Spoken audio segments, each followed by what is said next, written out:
if I ramble, you probably just do a lot of listening today.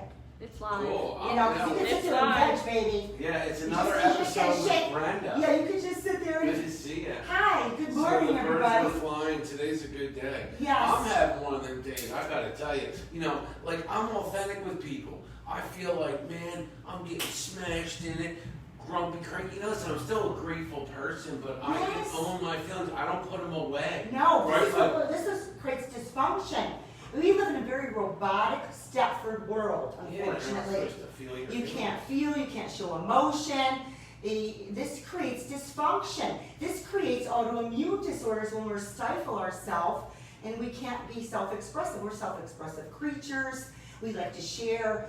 I wonder if I look like a narcissist when I'm grouchy. Oh, gosh. I'm grumpy. Well, no, but I'm a little grouchy and grumpy, like legit. I am. I'm a positive guy, but like I'm like, oh, don't come around with this one. Well, life kind of morphs interchangeably throughout the day. We go through this morphing period where I've been writing in a journal for approximately, I'd say 11, 12 years now.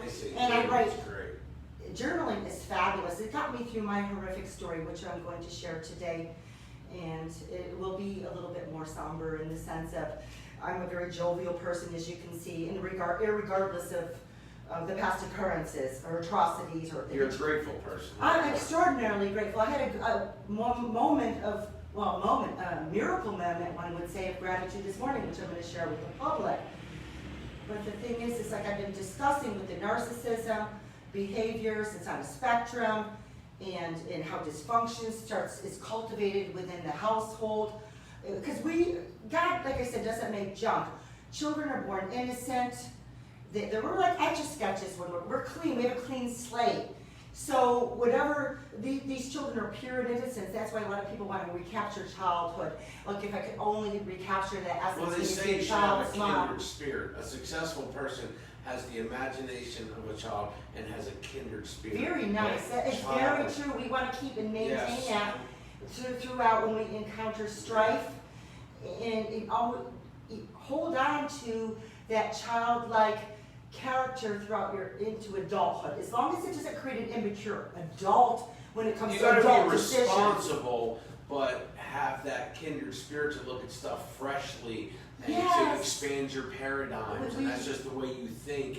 And you know, we think the world is just one way, our way, and what we don't realize is it's everyone's way. And there's That's no right. wrong. The thing is, I remember my husband telling me, God bless him, I miss him terribly. My anniversary would have been tomorrow, July 3rd. I'm going to John J. Jeffries. I have dined there pretty much, well, when I wasn't away on vacation.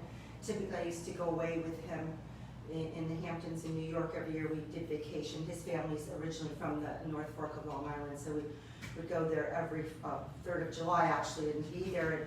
But since then, I have vacation other places, but the last few years, been going to John J. Jeffries and toasting him with champagne and his favorite entree. So I'm going to What's his there. favorite entree? Gosh, that's something to do with either filet mignon. He was a meat eater, actually, and he liked, being English, he liked cheese, the cheeses, you know, the creams and things of that nature, and that sometimes got him into trouble because English people, I have an English friend, and she'll probably watch this, and she's okay with this. Everything's about cream and cheeses and custards, and so typically I did cook a lot of those and make a lot of those items. But anyway, it would have been my anniversary, so, and I meant to wear a Yankee shirt today, but I pulled out a New York Chiropractic college shirt, but I thought I grabbed the Yankee shirt. Gosh, I'm sorry if anybody's an Oriole fan here. And you know, I am from New York and been a Yankee fan, and if I wasn't, I would have been married.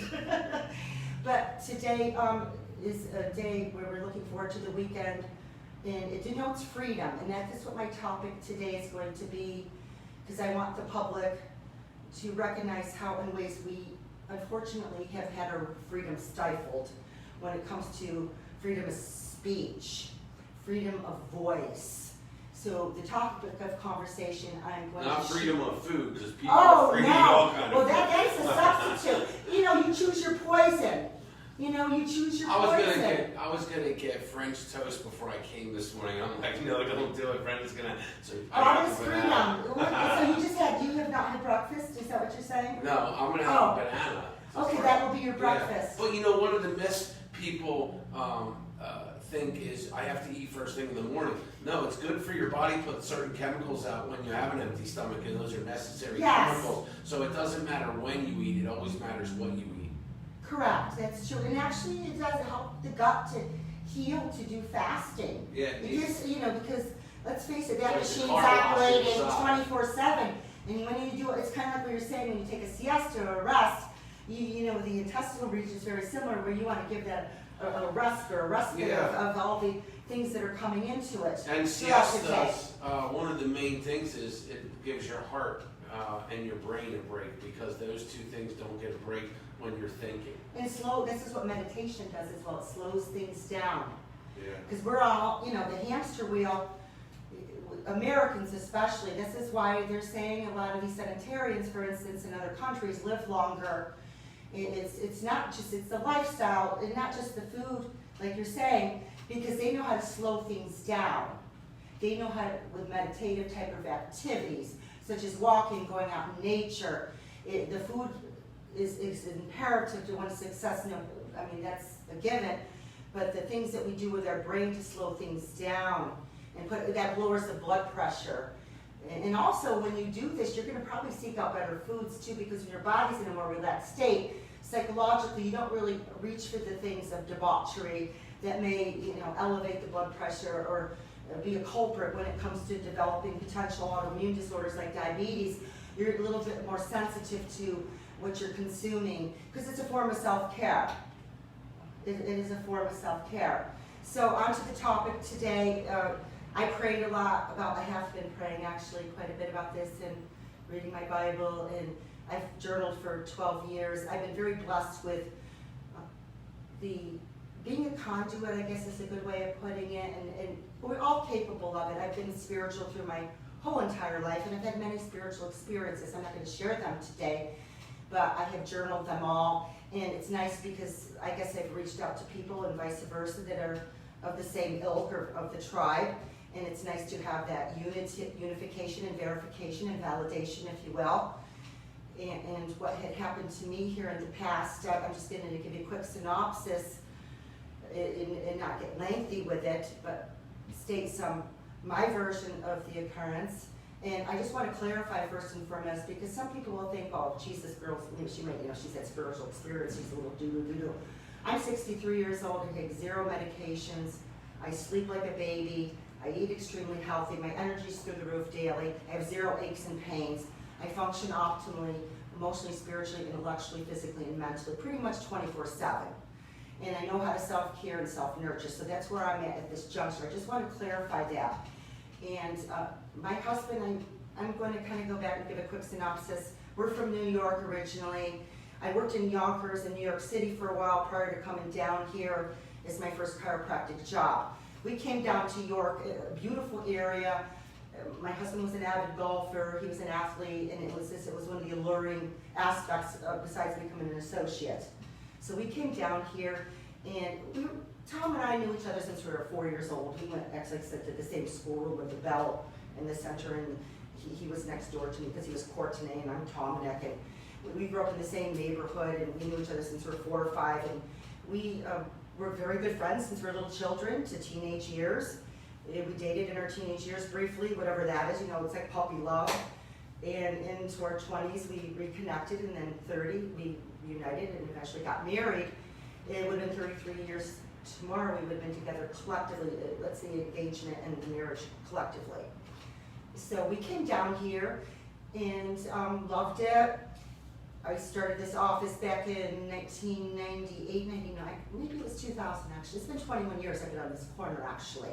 I live in the Springdale neighborhood area, lovely, gorgeous neighborhood, very blessed. You said you'd walk through it. It's very surreal neighborhood to live in the sense because of all the diversity in the homes and the trees. It's an old established neighborhood, it has a lot of charm, and it's structurally, it's absolutely beautiful aesthetically. But we moved here and we worked together. My husband worked at Lockheed Martin. He was a project management chief negotiator for the government. He worked on billion-dollar proposals and he won many awards.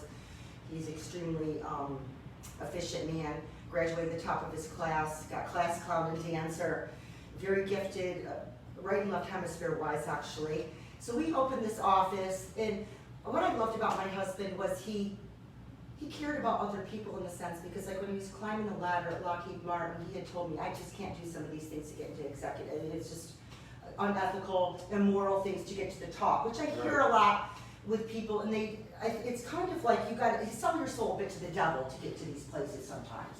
Yeah. And we try to create a balance. So we came here, he retired early, left Lockheed Martin, and we worked together for 16 years. And in that 16-year period, we tried to help those that had misfortune. And I'm not trying to toot my own horn here by any means. No, he was always so nice to come in and see when he was sitting here. His desk, when I remember, was over here. there, yes. So he would be sitting right here. He always had that smile on his face, and he'd be sitting back, laid back. Yeah, and he was laid back, and he had the biggest heart. It made you feel just very comfortable and at ease. He did, and he was very good with people from all walks of life.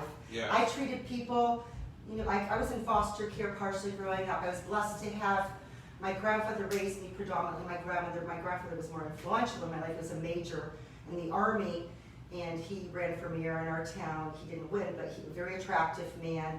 He was a mayor, major, and he actually treated me in a very, it was like a militant manner, I guess. I was brought up in a militant manner.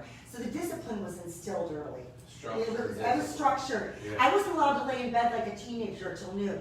He'd come in, rise and shine, and he'd start playing on the piano, rise and shine. And you are my sunshine, my only sunshine. My grandfather was very gifted artistically and with the piano. So my husband knew him quite well actually too, because he grew up in the neighborhood. But anyway, not to digress. But we came here, and so being in foster care taught me about the other side of life of people. It taught me humility and kindness and those that are downtrodden that don't. Because I was that child, was embarrassed. I had to go in the lunch line and use the card. It was almost like I was wearing the scarlet letter. And it was embarrassing because they're thinking, well, oh, she can't afford her lunch and she uses the card. So I understood what people felt like. So we took people from all walks of life here.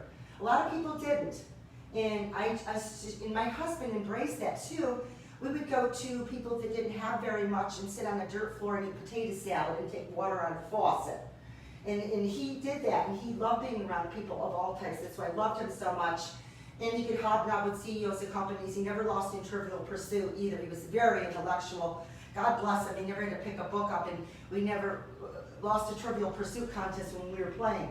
But anyway, where I'm going with this is we helped a lot of people in that 16-year period to help them in the sense of if they, needed a job, or, we gave them odd jobs to do financially if it was weeding, or, something to help them financially or lift them, or go to their home and perhaps donate money for their education or things of that nature. I did some fundraisers here in York. I was kind of quiescent about it because I kind of don't like to talk about it. It's like I don't want to toot my own horn. Because I think in the Bible it states that if you do a good deed, you really don't want to get a megaphone necessarily and exclaim it. So I try to be humble about that and not say, oh, la-di-da, look what we've done. But we did do it on many levels. And it was between us, and it really gave our relationship cohesiveness and intimacy to do for the public and our brothers and sisters that did not have the means. And where I'm going with this is this person that came into our life was one of those people. A psychologist had rented space here in our office for a couple of years. I will not use any names. He was here for about 2 or 3 years, and he referred us this individual he was seeing. And this person came to us and had a hard luck story. I had many patients with a hard luck story, and we had compassion for them, and we helped many. Yeah. So this person didn't seem any different than the others. It's like they presented in a similar manner. Unbeknownst to me, it would become my worst nightmare in life. This story is very Hitchcockian. I'm going to try to be concise. I am going to try to leave emotion out of this, because when you get emotional, people don't believe you. I need to be raw and real and concise and convey to the public what happened. The reason why I'm doing this, I prayed on it, and I had a miracle this morning happen. People may believe this, they may not. I was on the phone with 2 or 3 people, and I prayed this morning. I wrote in my journal, which I do daily pretty much. I read the Bible. I've been praying through the night. I have friends praying for me because I really struggled with this in my heart. God put this on my heart. This morning was a confirmation of this. I got up this morning, and I've lived in my neighborhood 23 years. I see cardinals here and there, and I've also journaled about that. And they come at significant times, like they have for many. Many of us have experienced this. I was on the phone with 2 or 3 people today, and this is, I'm not including you. I called you. At least 100 times cardinals flew in front of my window. They kept coming, one after the other, 2 or 3 at a time, 4 at a time. They came at least 100 times. In my 23 years at that residence, I have not experienced anything of that miraculous caliber. And I know many of you out there have experienced these things. So that was a confirmation that, and like I said, please God speak through me, put this on my heart, let the Holy Spirit come through. So this was my confirmation. So I wanted to share that. The miracles do happen. Amen. And people that have experienced this, let this be a reinforcer that if you have lost a loved one or you needed that confirmation, my gosh, did I get it this morning in spades. More than spades. It was just so miraculous. That's why I'm so high energy this morning, because I'm talking about a subject. Right before your anniversary. I'm talking about a subject that's very, the Hitchcockian and guttural and visceral. So anyway, once I got to come back to it. So this person was given to us by the psychologist when we took her on. Lovely, seemed like a lovely person. Had a daughter. The daughter was a beautiful girl, seemed like an indigo child. What's an indigo child? A child that's gifted in many areas artistically. Aesthetically, she was beautiful too, inside and out. I'm not using any names. And so this child, my husband tutored her in math and things like that. We kind of took her under her wing. The mother becomes the patient and says she's dying of cancer, and she wanted us to be the parents because we'd be good role models. We were a close couple, and we worked together for 16 years. And people used to come in here and say, "Oh my gosh, your husband loves you so much," and you could see the love between the 2 of you. We did have a beautiful exchange. And was there bumps like maybe you and Christy have? Of course there was. But we pretty much worked together for 16 years in harmony. And we had date night every Friday night. We had a table at the left bank, actually. They used to kind of save for us. It was a red booth. And every Friday night we'd go to left bank. We never ran out of things to talk about, even when we were working together in a pressure cooker office all day. We didn't scrap. We always found joy in each other and lifted one another. And it was a beautiful relationship. I was so blessed to have him in my life all these years. I can't thank God enough. So this daughter, her mom had said she had cancer. And she goes, "I don't know if I have much longer to live. Would you become her parents and I could sign over custody?" And I was in foster care. I lost my mother when I just turned 3. I was 2. I just turned 3. My mother died on Memorial Day. And I thought, oh my gosh, of course. It really grappled my heart because I'm empathic as it is. Yeah. It's got me into trouble. Yeah. I'm past, that's on a spectrum too. And I have a tendency to be highly empathic. I do have some narcissistic traits, I'm not going to lie. But I think I have more empathic, in all fairness, than narcissistic, I hope anyway. We do have our moments that rears its ugly head. So we took we're going to have this thing formally drawn up by an attorney, and it didn't happen. I have it all on paper still to this day. And she wanted us to take full custody of her daughter. So anyway, as time went on, all of a sudden it just dissipated, and I said, "Do you have cancer?" "Oh, well, it was a false positive," which can happen. And I didn't follow up because I was distrustful. Yeah. And this person would come in, was inconsistent with the care this went on for about 7-8 years, this case in particular. And what had happened is she said her daughter's lonely a lot, they have a bad relationship, she loves me like a godmother, can I do more things with her? Which I did, because I will do anything to help a child, an elderly person, someone in the community. I have a lady that I'm helping right now that lives with me that's handicapped and is in need of care. She would be homeless if I had not taken her, and I'm trying to get brownie points here, feather in my cap. But I do love, thank God that has not been taken away from me, considering what I've been through. Yeah. I have not become jaded in that sense of giving love to others and support. I'm so grateful I never lost that in the sense of being bitter. and angry to the point where I was seething and lashing out like a viper at other people. But anyway, so I used to take this daughter out to dinner. My husband and I would honor her birthday. And you know, when she graduated from high school, I gave her one of my gowns for her prom, where she looked exquisite and a beautiful soul inside and out.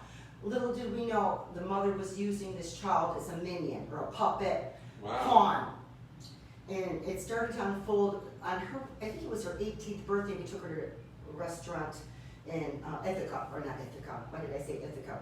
I don't know, maybe there's a little foreshadowing. Yeah. Ithaca this weekend. No, but anyway, in Lancaster actually. And no one was doing anything for her birthday, and it was her 18th, and it was significant. And at the time, the mother came in and she was irate with my husband, seething, spitting bullets, because we had done this for her daughter. We were being kind, and she tried to cultivate that relationship, and then she did a 180 and was seething, and you know, my husband and her had an argument, and so then she came back. He said, I don't want you to come back here anymore. That's it. You're not to come back to this office. She came back like 2 or 3 weeks later with her tail between her legs, like very humble. I've been going to church, I've been praying, and it was wrong what I did. Please take me back. There's a lot of things going on in my life. And my husband was one of these guys, to his fault, damsels in distress. He always wanted to be forgiving, like most of us. We do want to forgive if someone asks for forgiveness. Yeah. And he forgave her, and that was a fatal mistake. And I was kind of at least a little tougher. I don't think I want this woman back here. So he took her back, and he kind of convinced me, let's give her another chance. So we had to update our computer system. We had to be current. We had a dinosaur computer. It looked like the Flintstones. Like one of those old TVs with the thing with it was just, you know, so bizarre that we still even had this. We didn't even have a computer at home, because at home when we had our dinner, we focused on each other. Because I had said to him, I don't want the TV on when we're eating. As a couple, I want that exchange. And of course, it'd go on sometimes after, because even though we worked together, we did still enjoy that exchange at home without the interruption for the TV. We tried to hold on to old school ways of conducting ourselves when it came to interaction at the dinner hour. So anyway, we had to have this done. So he was scouring around and looking, and he found some IT people. She happened to be coming back at the time. I know an IT man, and he's like, oh yeah, okay, because yeah, I did see his name. He's on West Market Street. And so therefore, we enlisted her help, because he thought, well, she came back, she seems humble, she wants to help, and wants to make restitution this way by helping me by getting another person with this installation, and I can pay her and him and help her out. Well, this lasted a long time, okay? Now, mind you, I'm going to give you a little background on this individual prior to really delving into the meat and potatoes. This person had a job for quite some time as a lab technician at a drugstore. It was a lab tech. So new interactions of drugs, was quite astute in that area. Interactions of drugs, had a medical, I think it's an office degree, assistant degree in conjunction with that. But like a year prior to this, my story's like Hansel and Gretel. You go back in retrospect and pick up the crumbs, and it leads you to, you know, so you sometimes have to go back in time. And this person, I remember coming in the office, her dog had died, and she didn't seem like, if your dog died, it's like part of your family typically. My cat died, I was so heartbroken, and most people are if they lose a pet. This is like one of their children. She didn't seem bothered by it at all. My dog, she goes, my dog was poisoned. And I go, why are you even here today if your dog was poisoned? I'm surprised you're even sitting here. And there was virtually no emotion, which raised a red flag for me. But sometimes people deal with things you rationalize. This is where I'm trying to teach people to watch out for these type of personality types, because when you see inappropriate emotion to a situation, I'm going to put this tidbit of information out there before I delve in further. When you see inappropriate emotion in situations that call for the appropriate emotions and that we all would connect on, beware, okay? Because psychopathic personalities, psychopathy, narcissism, and Machiavellianism is like the dark triad. And lots of times they go together. So if you see certain things that are inappropriate emotionally, that should be a red flag. And I didn't pick up on that. In retrospect, I did. But anyway, file that away because you'll need that later. So anyway, so we're working on the computer. It seems to be taking an inordinate amount of time. This happened in February of 2015. My husband, I said, ate organic foods, and he was working out. He did smoke organic cigarettes. I'm not going to lie. It was a American Spirit. They were like chemical free, but he did have that bad habit. He was an athlete. He was healthier in every other way. He was borderline diabetic. That cleared up. He had gout. That cleared up. His hair went dark. I showed you all that story. So he was like highly optimally functional. So this is around, she's working on the computer in here with my husband at night or in the morning. And it was like in February, I believe it was, I have it all written down. So what happened was we're going to Costa Rica in the next month, March 12th to be exact, a month away from Costa Rica now. We're going on vacation there, and we're trying to get this all done and get it wrapped up. And he's like, this is taking so long, and they ran into supposedly these intricacies of getting this and that. He didn't know all the intricacies of putting this shebang together. Right. So where I'm going with this is he wakes up on, I think it's February 12th.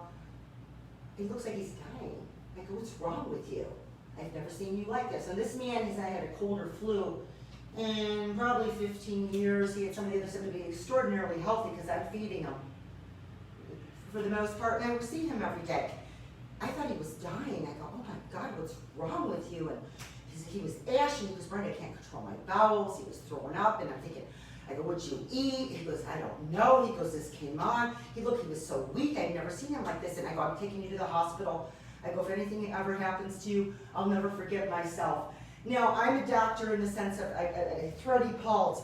Blood pressure was low. I'm like, oh my gosh, my poor husband. He looked like he was dying then. And the doctor here locally took him in ASAP. And it looks like a poisoning of some sort. Now, my husband, being the mule he is, he could have tests done, and he, of course, put his heels and out. So he was off of work. This is the only time he missed work, unless it was a family situation. He had to lay in bed for 2 days. He convalesced to come out of this illness that I thought he was going to die from, because he literally looked like he was. So fast forward, like they're working in the office, and this is going on. He goes, this is lingering, and she comes to me and says, your husband made a mistake on my insurance. He's committing fraud. I go, what? And he did make an error. It was an honest, common error. And I go, well, we can take care of it retroactively, and we reimburse. It's a common mistake. It does happen. Sometimes we underbill. Okay? So she came to me and she said to me, she was like gaslighting my husband and saying these things about him to me all of a sudden. And I said, I didn't want to hear anything about it. And she was trying to pretty much triangulate me against my husband, essentially, because narcissist psychopaths will triangulate you against other people, okay? They will do that. Whether it's romantic relationships, they'll use other women, the side chicks that are in the harem garage, or they will in business too. They'll bring in other people to create this triangulation, which I was in the midst of. So anyway, so March 10th comes, I'm getting a massage. I get here at like 10 after 2. They've been working together. I didn't see him the night before. We're leaving for Costa Rica March 12th. This is March 10th. And he worked late that night, the night before. And I was like, geez, and I didn't get to see him, but you're running, you know how it is sometimes you're 2 ships passing the night, sometimes you don't even see each other. So in the morning, he left early to meet her over here at the office. And I did not see my husband the day he died. He called me in the morning. It was early, I think about 9:30. My memory serves me correctly. That day was a blur. And he was getting his hair cut. He seemed fine that day. And that's the last I spoke to him. It was like about 10 after 2. I got here late for the massage therapist because I can be late myself sometimes. It's one of the things I'm working on. I was bringing lunch for the massage therapist who did not have a vehicle because it was in the shop. Yeah. And she was present on the premises in the back. So I get in here, and it's like 10 after 2, I'm sorry, I'm late, and I have the lunch. I go, I can't get a hold of Tom. I've been trying to reach him. I don't know where he is. And the massage therapist is like, yes, I know, I've tried to reach him too. And neither one of us could reach him, and we're very confused. And she followed me in, the woman, the perpetrator that I suspect did this to my husband, follows me in. I go, I don't know where my husband is. Now the massage therapist is in the back, she cannot see her. And I come out to my desk and I'm like, oh my God, I can't reach it. She comes over and looms over, and the phone's ringing simultaneously. I pick it up, and this person's like, are you at your office? And I go, yes. What is this about? It's about your husband. I go, who is this? They wouldn't divulge their name. What is this about? I'm investigating your husband. I go, for what? Are you at your, can you come to your home? I go, yes, I'm like a minute away from my home. I will get in my car and be over there soon. She said, also, I could come to your office. I go, no. I'm like, so I hang the phone up and I look up, and she looks at me and she goes, your husband's either been arrested or he's dead. Yes. I'm thinking, what the? So, unbeknownst to her, the massage therapist is in the back and heard this. She has her hand in her face. Don't you say anything? No, she can't drive me over. I'm all discombobulated. Who wouldn't be? Right. And my husband's missing. This woman, she looked like when she loomed over the desk because she doubled, saying my husband's dead. I can't find him. I was like totally in a disarray. It was just so frightening, and I think I went into shock. Yeah. So she drove me over to my home, which is a crow flies. You know where I live, 2 minutes away of that, without the lights. I get there, she goes, you go in the house, I know this lady. Now, unbeknownst to me, it was the assistant coroner. I go into the house in shock and think, what's going on? I'm trying to make sense. Why? I went to shock. I just shut down, and I was shaking uncontrollably, because I don't know what's going to happen. They're out in the car for about 10 minutes almost. And I'm thinking, what are they doing out there? Why aren't they coming in? And come to find out, they work together on the emergency fire squad, I was told. And I was also told, not just by the perpetrator, by the people that she was showing pictures to of my husband, of his dead body, to the perpetrator suspected. Now, I don't have the facts on that, but the perpetrator came back later and told me about these pictures and described his face and body. Okay? And she was in the car for 10 minutes. What was she doing out there? Playing checkers or tiddlywinks? She should have came in immediately, severed ties. I don't even know my husband's dead yet, and they're out in the car still for 10 minutes. Wow. So I'm waiting, and the assistant coroner comes in the door. Your husband went over a 40, 50-foot bridge and plunged to his death. And he was dead on the spot. And I went to it's just like in the movies, you go to the floor like a sack of potatoes. I was screaming uncontrollably. I just could not even think straight. And this woman, she takes me aside. I don't know, I was like hysterical. And I'm usually a well-preserved individual mentally when things like this come down. Well, like if anything like this ever does come down.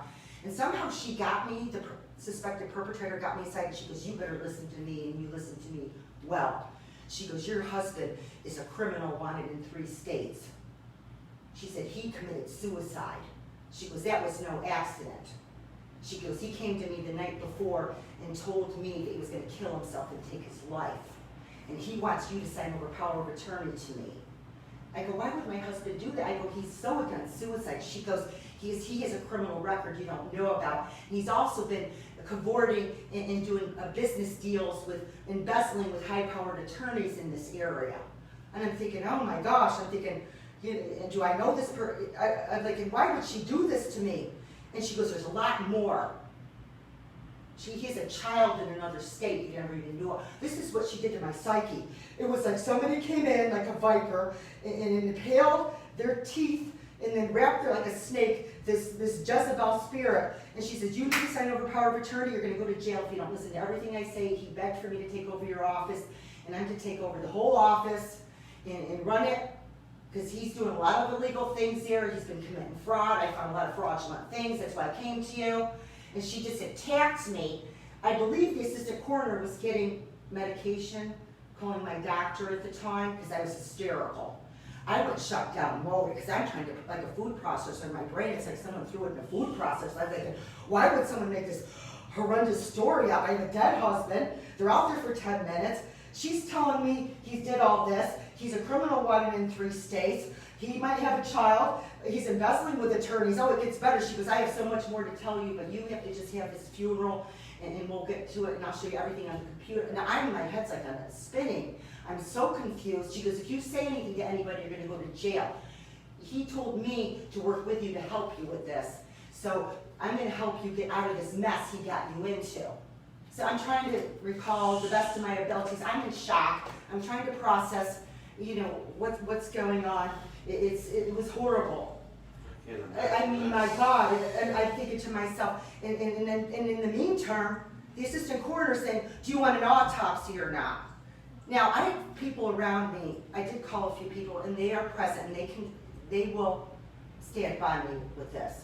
I was in no state of mind to send an autopsy report. I was hysterical. And she's screaming, the lunatic that she was out in the car with for 10 minutes. She's like, she doesn't want an autopsy. She doesn't want her husband all cut up. You don't want that, Brenda. You don't want to have that. I have witnesses. Now, a person in that situation, I would think, would say, just why don't we wait, maybe think about it till tomorrow because you're hysterical now. And so I ended up signing, which is my biggest thing I did wrong. And God, I can never forgive myself for it to this day. I'm still struggling with that, for God's sakes. Because she intercepted my autopsy and said I didn't want one. And the assistant court, I heard she was new at her job, like a neophyte or a newbie, so she probably was malleable and easy to manipulate. So that's what happened there. And then after she left, she and my sister got in an altercation because my sister's trying to help me and I'm trying to process this woman, trying to take over my office, telling me I'm going to go to jail, and she's got all this stuff on my husband. He's a criminal wanted in 3 states, and he might have a child in another state I didn't know about, and he was committing fraud, and he's embezzling with a turn. I'm getting all this stuff and bombarded. I'm thinking, first of all, I couldn't process it quick enough. Like, who would do that to someone?